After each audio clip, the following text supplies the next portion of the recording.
ब्राह्मण समाज एक ऐसा समाज है कि जो उनके मंत्रों में शक्ति है, उनके शस्त्रों में शक्ति है, उनके शास्त्रों में शक्ति है। और जब तक ब्राह्मण कमज़ोर नहीं होगा तब तक हम देश पर अपना प्रभाव नहीं जमा सकते, हम उनको गुलामी की जंजीरों में नहीं जकड़ा सकते। तो उन्होंने ये पाया और तभी उन्होंने ये सोचा कि ब्राह्मण को बांटा जाए। और ब्राह्मण बटा, कोई गौड़ ब्राह्मण बन गया, कोई भट्ट ब्राह्मण बन गया, कोई राय ब्राह्मण बन गया, और ये जातियाँ कोई जोगी, इस तरीके से कोई बैरागी, इस तरीके से ब्राह्मणों को बांट दिया गया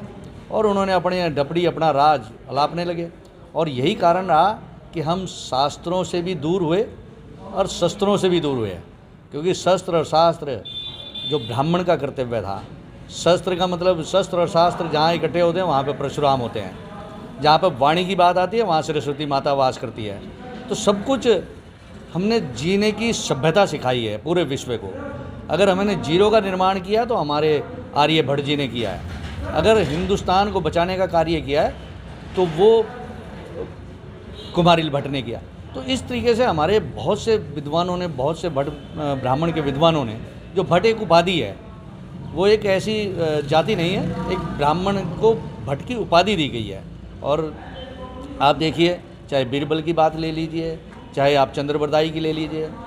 चाहे आप कौटिल्य पंडित की बात ले लीजिए, जो कौटिल्य भट्ट थे जिनको हम चाणक्य कहते हैं, एक बकरियां चुगाने वाले को चंद्रगुप्त मौर्य बना दिया। ये एक भट्ट ब्राह्मण के हाथ में ही है कि जो बहुत कुछ कर सकता है, उन्होंने उसको तराशा और सम्राट बना दिया। तो ब्राह्मण में बहुत बड़ी शक्ति है और मैं ये समझता हूँ कि आज ब्राह्मणों को एक होने में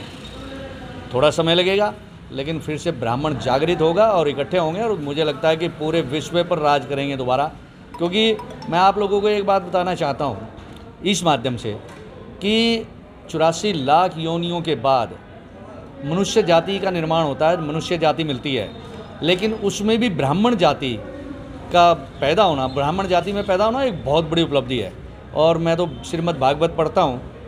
तो उसमें ये समझता हूँ कि भगवान कृष्ण स्वयं कहते हैं कि मैं गुरुओं का गुरु हूँ,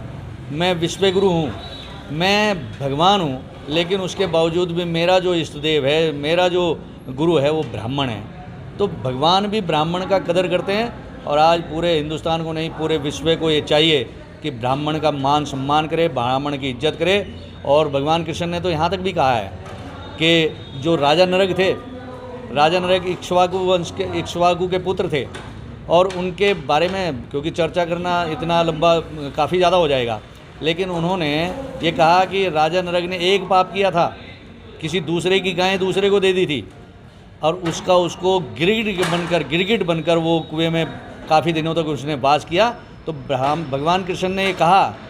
कि ब्राह्मण का कभी तिरस्कार मत करना, ब्राह्मण की कभी पूंजी मत हड़पना, ब्राह्मण का कभी अपमान मत करना, क्योंकि ब्राह्मण का अपमान, ब्राह्मण की पूंजी अगर कोई हड़पता है तो उसकी 10 पुश्तें पिछली और 10 पुश्तें अगली